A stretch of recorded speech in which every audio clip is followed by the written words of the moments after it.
Hello, welcome to Free Bible Commentary with Pastor Teacher Dr. Bob Utley. Be sure to visit Free Bible Commentary at www.freebiblecommentary.org. Now, here's Bob. Today we're following up on our discussion about Abraham and Melchizedek in the defeating of the kings with chapters 15 and 16. They form a very significant theological development in the book of Genesis. The covenant was originally given to Abraham back in chapter 12, and he was asked to leave his family and go to a land that God would show him. Now in chapter 15, another aspect of that covenant is going to be given, a very significant development and affirmation, and a time for Abraham to reflect on his commitment to God. Now the covenant's going to be repeated again in chapter 17. And this time another condition is going to be added. Like 12 said go, 17 is going to say live a certain way, live a godly life. But now 15 and 20, chapter 22 verses 16 through 18, no condition is given. This is a very important passage because this is what Paul is going to quote in the book of Romans and Galatians to assert the central truth of justification by faith based on the 6th verse of this chapter. So let's look at it if we could. After these things, the word of the Lord came to Abram in a vision, saying. Now the rabbis say that after these things refers back to chapter 14. Because they're going to say when it says, do not fear Abraham, that Abraham was afraid that these nations of which he killed their kings and getting Lot and his possessions back were going to have a reprisal attack. And he was worried about that. Others say no, Abraham was afraid because he killed so many people that God would be mad at him. And so God comes to him afresh with another rendition of the covenant. Now, the word of the Lord. This is the first time this very significant phrase, very common phrase, is used in the Bible. Now the word Lord, of course, the word Yahweh from the Hebrew verb to be. See Exodus 3:14. Came to Abram in a vision. Now apparently it was a night vision. There's going to be a play through this chapter about the sun was setting, how long this vision lasted, how long this chapter lasts. We're not sure, but at least a day, possibly a little more. Saying, do not fear Abram. Now, I think it's not so much chapter 14 that's referred to. I think it's his continued childlessness. In 12, he was promised a descendant. And yet, how much time has been between 12 and 15, I'm not exactly sure, but quite a few years. Matter of fact, I think later on we're going to see it's been 10 years since chapter 12. 10 years he had been at least living in this same place, and God had not spoken to him, and he did not have a son. Watch what happens. I am a shield to you. Your reward shall be great. Now, I'm using the New American Standard Version, but I prefer the understanding of Luther's translation, which says, I am both your shield and reward. This is very much like the similar idea of that God Himself is our inheritance. I think God is saying, I am your protector. If you're afraid of these nations, I will protect you. And I myself am your great reward. But Abraham here expresses in genuine, relationship to God his uncomfortableness with what God is saying. Abraham, back in chapter 14, the latter part, showed that he wanted none of this material reward from the spoils of war, if you please, from his defeating these kings. And here God is saying He's going to give him a reward. Abraham says, how can you give me anything when I don't have any children? Abraham is kind of poking God to say, don't you remember what you promised me earlier? I don't have that yet. That's what I really want, God, is descendants, not anything material. I think that's the flow of this. Now, the word shield is a beautiful term. We see it so beautifully in Deuteronomy 33:29.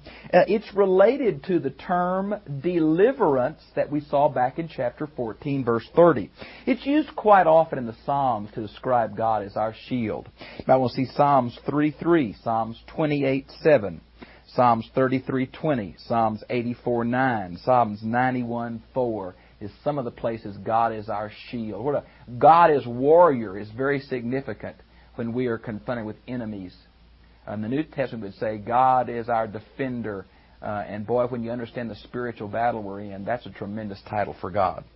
Now, the idea about your reward shall be very great.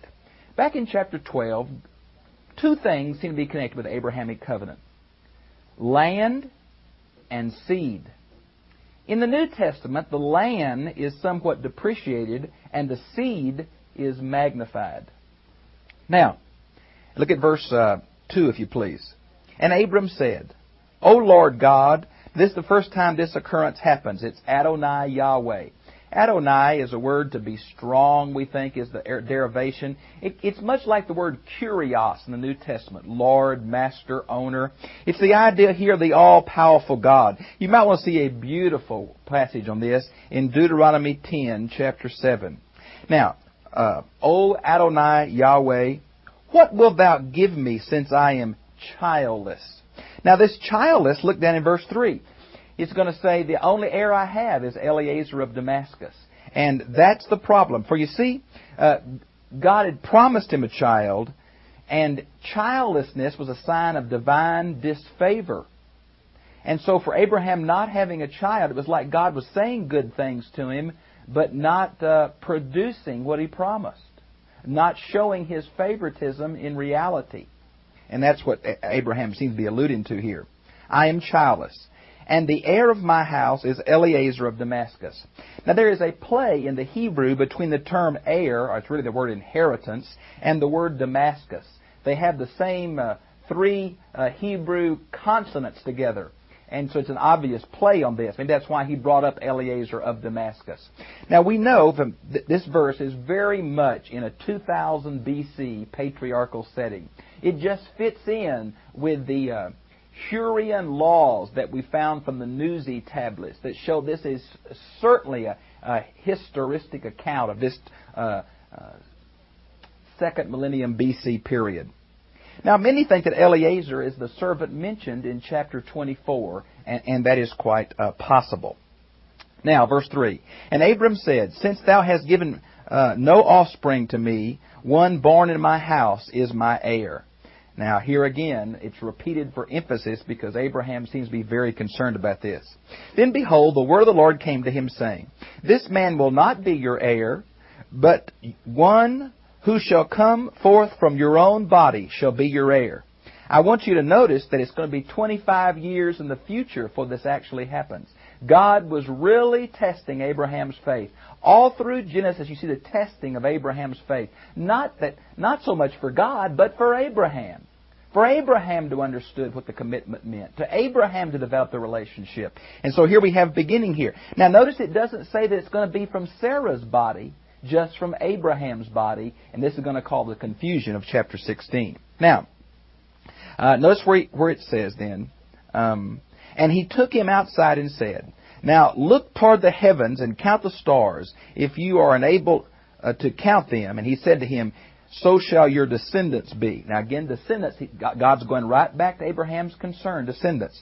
The idea about stars being uncountable is very much like the metaphor of dust used back in chapter 13:16, or the concept of the sand of the sea, used also of Abraham's descendants in Genesis 22:17.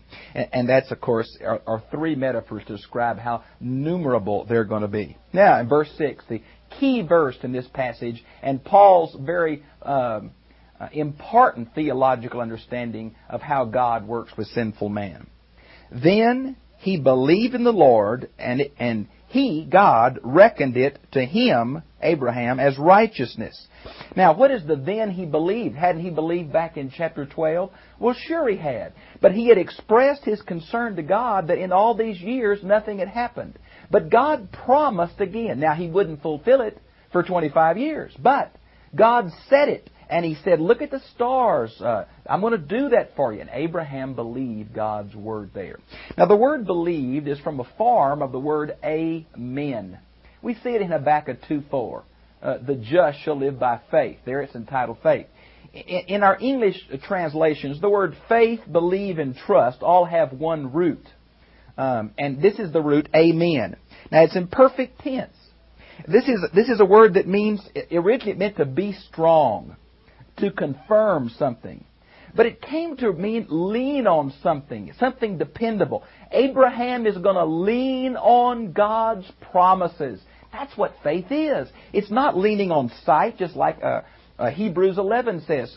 It's leaning on that which you do not see, but it's leaning on the promises of Him who called us out of darkness. Abraham trusted God's Word. And when God saw that, He reckoned to it. Now, the word reckoned is a word that means counted or considered. Now, it's used in a priestly sense of the sacrifices. You might want to see Leviticus 7:18, Leviticus 17:4, Numbers 18:27. The sacrifice was brought, and the priest counted the sacrifice to the offerer. Well, Abraham's faith is reckoned or counted by God as what? Now, the word is righteousness. Now, originally this meant a measuring reed or a standard, and of course the standard with God Himself.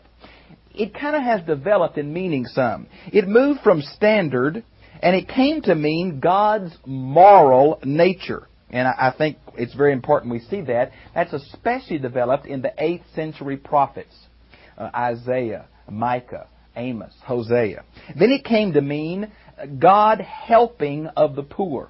Now, this helping of the poor is very similar to the way this is used in the New Testament. It was used of almsgiving. We see that in Matthew chapter 6, verse 1. That's the way the rabbis had developed this word righteousness. But Paul develops this word righteousness in the sense of spiritual salvation. God counted to Abraham God's own ethical nature, His own standard, because of Abraham's faith. So Abraham was right with God, or accepted by God, or if I go as far as say a friend of God, because God took his faith and made it equal to his God-given requirements. He was like God because he believed God. Now you say, well, that's hard to understand. I know it is, and I think Romans chapter 4 is a very important New Testament expression of this same truth. Romans 4:3, Galatians 3:6, James 2:14 through 26 will all help you understand this term as it's used in the New Testament as it applies to the spiritual salvation of those in need of salvation. Here God fully credits to Abraham everything Abraham needs to be fully right with God, both then and in eternity. Wonderful. And then God said to him, I am the Lord who brought you out of Ur of the Chaldees. There's a problem here. You know that. There's some fight back in chapter 12 as Stephen quotes this in, Acts 7:2. Nehemiah quotes this in Nehemiah 9:7. Did God call Abraham from Ur of the Chaldees, or did God call Abraham from Haran, where he had moved with his father Terah? There's some discrepancy there. We're not real sure. But this is very similar. This verse 7 again is very much like the Hittite suzerain treaties. It's kind of a God going back over what He's done. Matter of fact, verse 2, verse 7, verse 17, in chapter 16:2 very much set this in the history of the second millennium BC. Now, notice if you would please, in verse 7, O Lord, how may I know that I shall possess it? A little doubt on Abraham's part. How will I know, God? Can you give me one more confirmation? You told me earlier, but nothing happened. And so we see Abraham, even with some weakness in his faith, he's kind of chiding God for not fulfilling the promise of chapter 12. And now he's saying, how can I know for certain? Now, God's already credited to him his righteousness because he trusted God. So it's not so much full-blown doubt, but it does say to us that God will accept us in faith fully, even though we have some questions, some reservations, and some doubt. Well, that's helpful to know. So God's going to tell him, take these 3 different animals. Now, why these 3 different animals? We're not certain. But God's going to deal with him in a way that he was used to in his own day, in his culture. These animals must have had significance that we don't understand. They're later in the Mosaic legislation, but why they're here, we're not certain. He's appearing to cut them in half, which was a way of making a covenant, and he set the halves of the animals on both sides. 3 different 3-year-old animals and 2 birds. Now, notice it says, this is very similar, by the way, to Jeremiah 34:18, where this same procedure is done for cutting a covenant. There's been some discussion that this meant that if you didn't fulfill the covenant, so would happen to you what happened to these animals. We're not sure of that. And verse 11, it says these birds of prey came on the carcasses. Now, why I mention these birds of prey? Well, many people say make them allegorical and say, well, it refers to Israel's enemies, and they use that, go back to Ezekiel 17, verses 3, 7, and 12. Others say, no, it's symbolic of Abraham's doubts. Others say, no, it took God a long time to manifest himself as he's going to, and so Abraham got tired and the birds came. Some say it just shows the historicity of the account, and I tend toward the last two. And so now mine says Abraham drove them away, but the Hebrew is blew them away. And some say because quite often God is said to blow and things happen, that God blows the birds away, but Abraham has to do it physically. I don't know all that's there, but I hate to allegorize it because I'm nervous about that. You can't lock the interpretation down to the text, so I reject that usually. Now, as the sun was going down, a new day was beginning.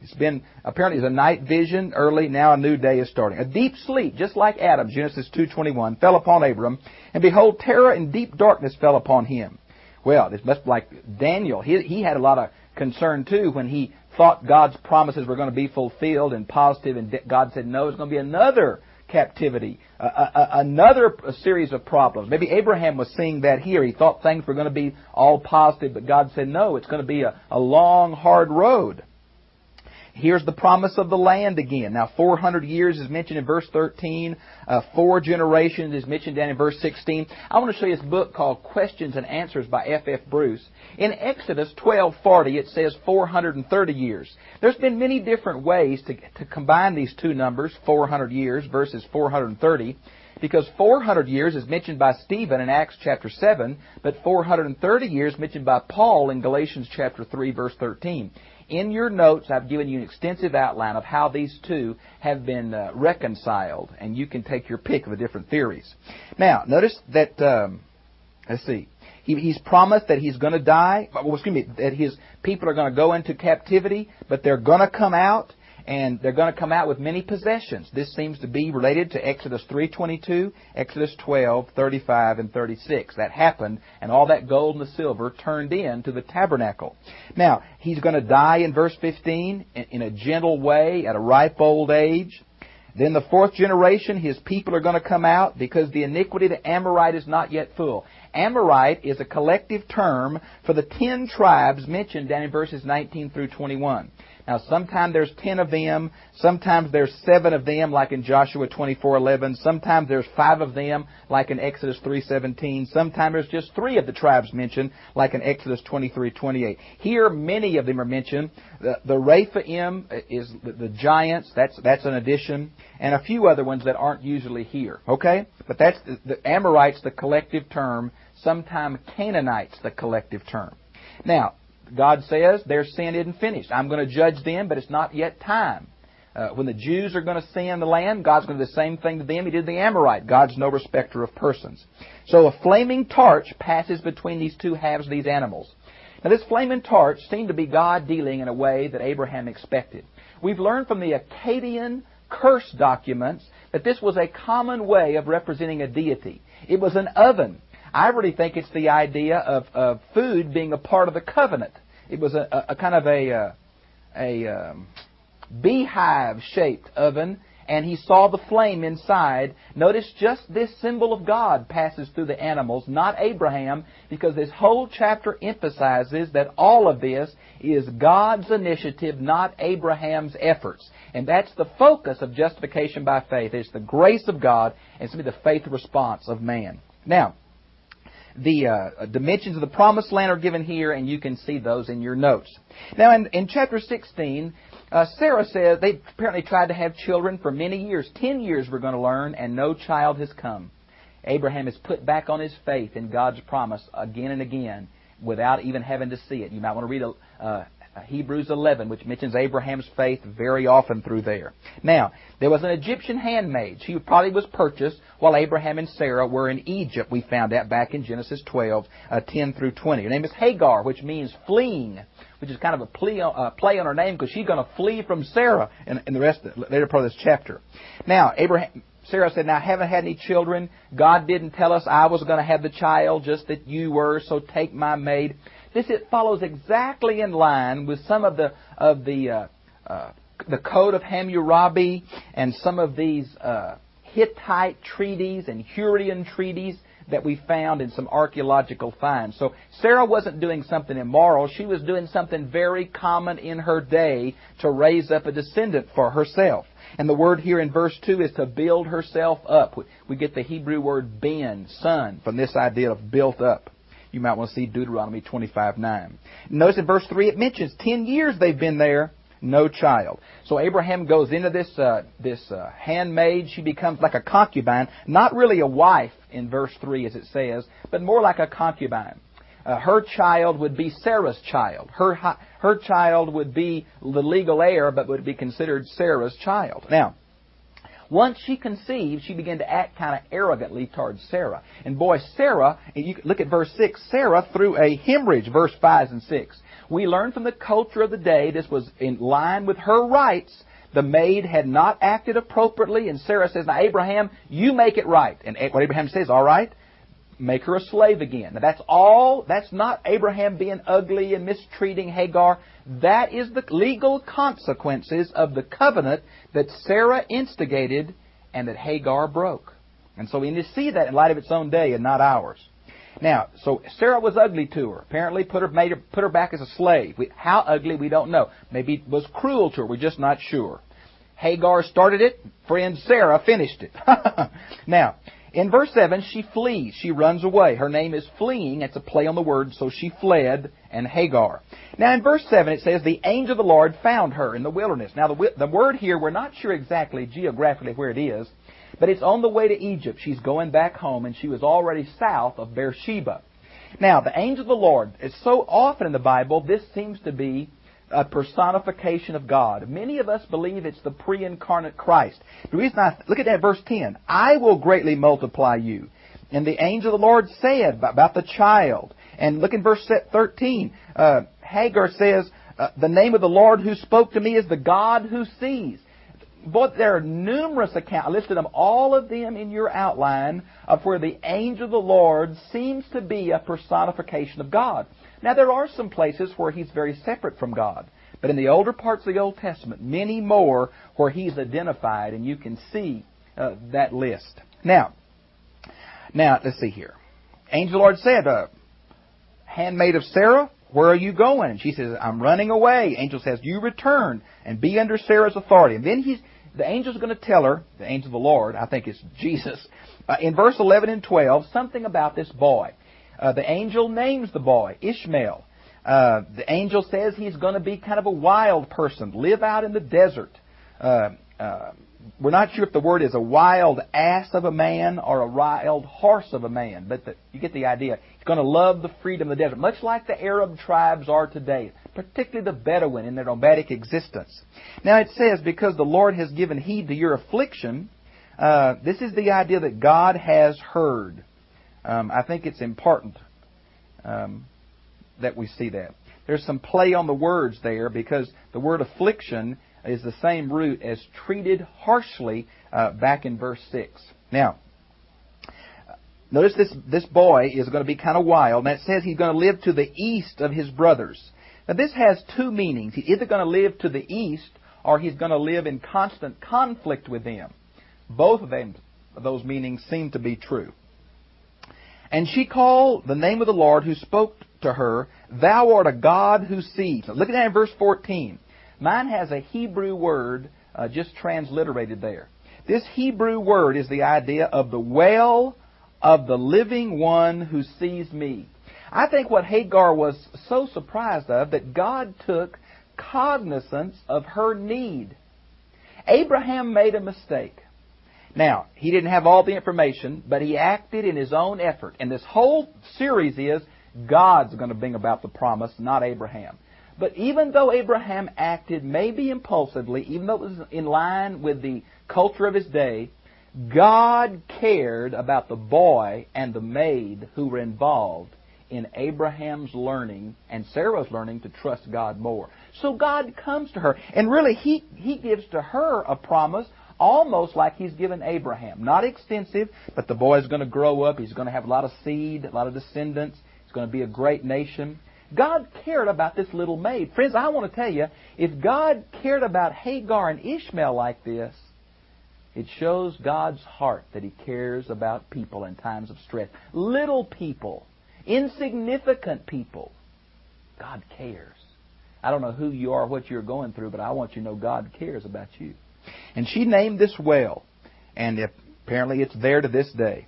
And so Hagar bore Abram a son. Abram called the name of his son, whom Hagar bore, Ishmael. Apparently she told him the story of why she had come back. Apparently Sarah was much kinder to her. Apparently Abraham listened and named the boy that name. We're going to find later on that she's going to be sent away again in chapter 21 when the boy's older. Again, there's going to be conflict between Sarah, but Sarah kind of cooled it now for several years. It mentions Abraham's age. I think there's two reasons for that. We're kind of getting a chronological sequence of how old Abraham and Sarah are, because again, we want to show that the promise is from God. It's supernatural. This birth of Isaac is going to be miraculous birth. It's going to be God taking the initiative. And all the way through this part of Genesis, it's Abraham working with God to show Abraham, I want you to trust in me, but I want you to know it's not your effort, your energies, your resources, Abraham. It's my effort, my energies, my resources. I do the initiating. I make the covenant. Now, there are some conditions. Chapter 12 and 17 show that. There also is the unconditional promise of God. Chapter 15, and then again in chapter, I believe, 22, 16 through 18. This is a beautiful chapter. It's God working with Abraham in His own day. You can't judge the ethics and morality and the symbols of this part of Genesis by our day and our standards and our norms. God worked with him in a way that Abraham fully understood. God worked with him in a way that was commensurate with his culture. But boy, you see some spiritual truths here that are applicable throughout time. The way God deals with sinful men, the way God brings man into faith. All of this is developed here. And Paul so perceptively, under inspiration, saw that and illumines this major truth of how we're right with God from God dealing with Abraham in chapter 15:6. I hope you'll read Romans 4, Galatians 3, and James 2. I think it'll really help you understand how God deals with you. I've enjoyed being with you, and I'll see you again, same time, same place, next week. God bless you.